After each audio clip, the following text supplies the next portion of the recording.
DVD here. So there we go. So hi Jodie, it's Lawrence here from the David Levitt Golf Academy. Just a quick run through.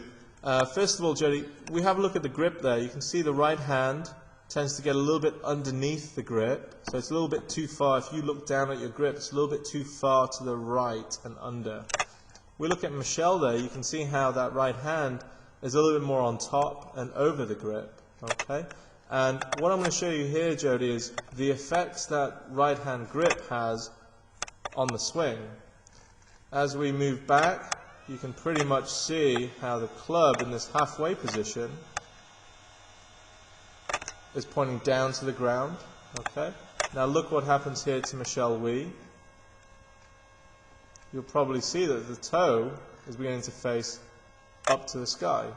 Okay? And as we wind the swing up to the top, you can see the club face there at the top.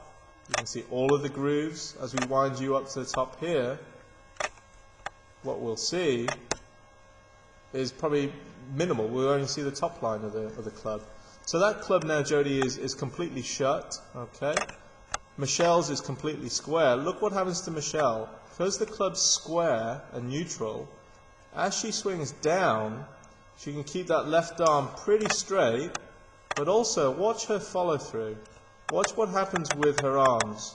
See how they extend, but also that right forearm begins to rotate over the left, and it's extending through to the shot. Now, because you have such a strong right-hand grip, and because that club is so shut at the top, you have to now try and open that club up. So what tends to happen here is when you try and open up a club, you'll actually tend to fall back, and you can see yourself there starting to tilt back towards the right side.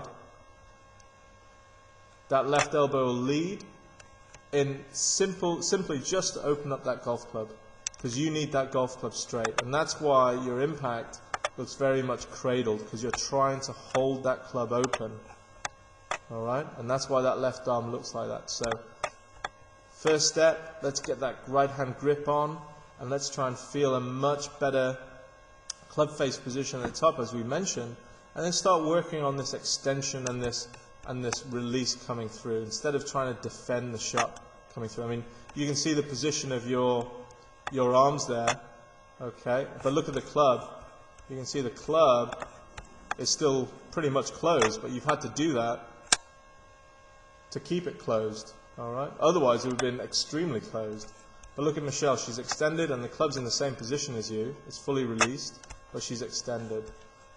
We look very quickly at the down the line view, all right? And you can see the extent of this right-hand grip and what it affects. Okay, let's have a look. So watch Michelle's club.